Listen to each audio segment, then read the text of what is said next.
You know, a model United Nations is a fantastic place to learn.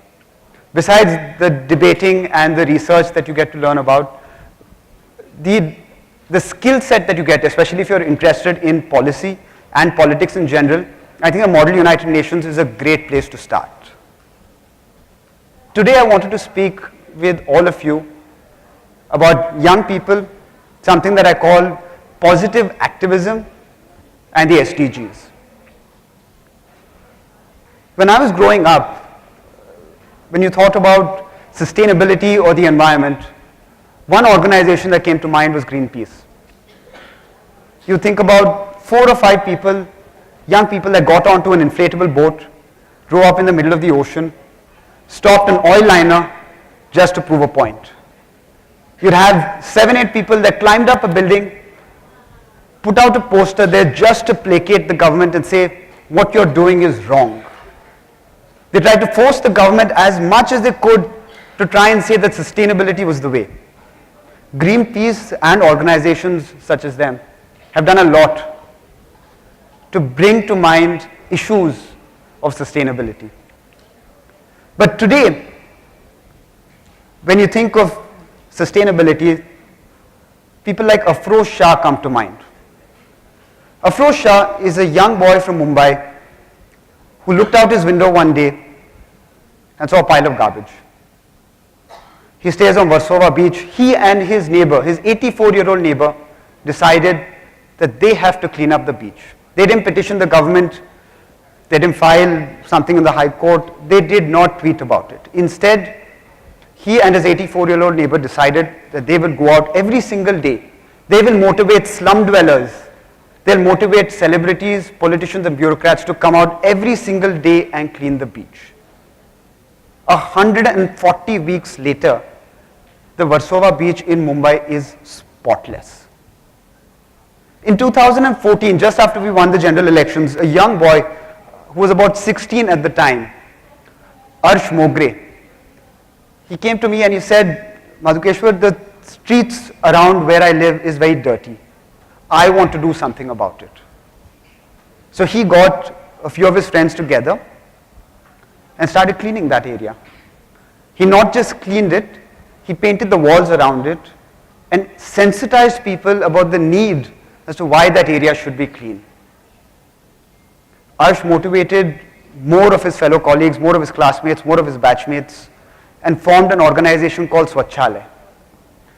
Swachhalaya now operates in multiple cities, was recognized by the United Nations, and Arsh and his young team were in fact invited by the Honorable Prime Minister a couple of months ago to felicitate them for the great work that they were doing. I was in the US a couple of months ago, and somebody asked me what the best catchphrase was that's come up post 2014. And the one word that I told them that I thought that was the best catchphrase was toilets. The number of times the word toilet has been used in our parlance in the last 4 years, I can't imagine a time before that it has. The Prime Minister, in fact, in 2013, before he became the Prime Minister, made a very important statement. He said, Swachhalaya ke baad Devalaya. Before we build a temple, we have to build a toilet. And that is a very profound statement. And we have got, in 2014, we had rural toilet coverage of about 39%. Today, we have rural toilet coverage of over 96%. But it would be unfair to just credit the Prime Minister or the government of the day for doing this. In 2016, 2 boys who work in Gujarat, Parth and Amitabh, came to meet me. They had a fantastic idea. They operated just in Gujarat at that point in time. They run this organization called Yuva Unstoppable.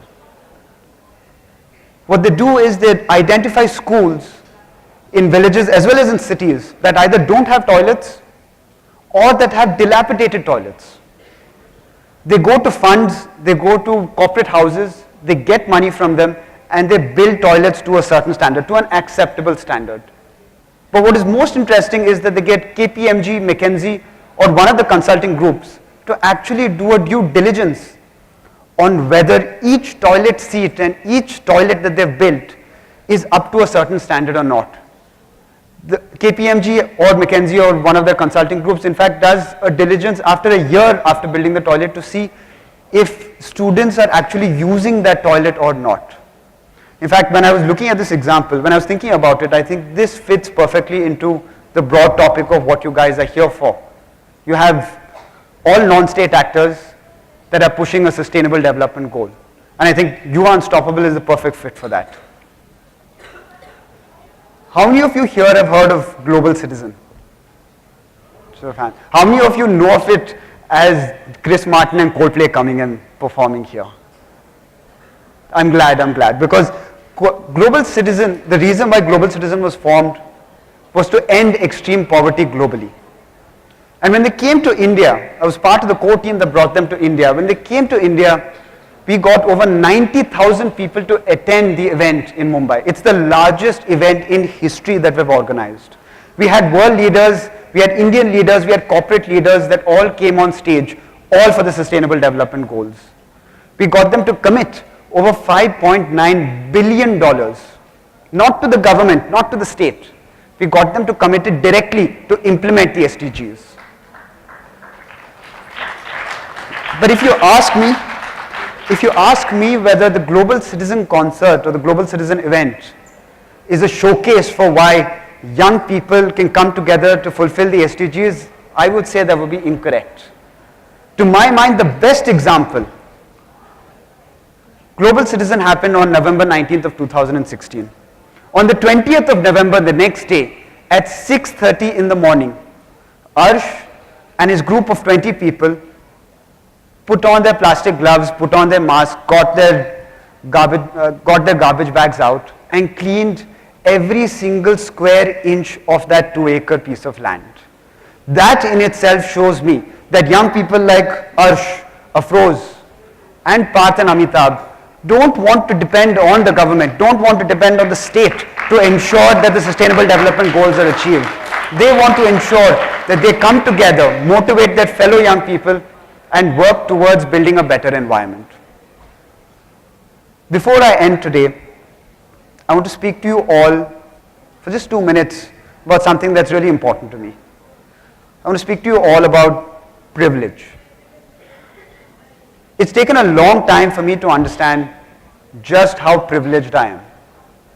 And if I can break it down in 4 or 5 simple points, I'm a man, I speak English, I'm rich, my mother says I'm good looking, and I'm straight. There are millions of people in India and across the world that face discrimination because they're not one of these things. Ask yourself this question. A lot of people here come from great privilege. Ask yourself this question. What are you doing with your privilege? Are you using it to perpetuate your own success, your own ambitions, and your own wealth? Or are you doing something that has a larger impact? Thank you so much. Thanks so much for sharing your ideas and perspectives with us today.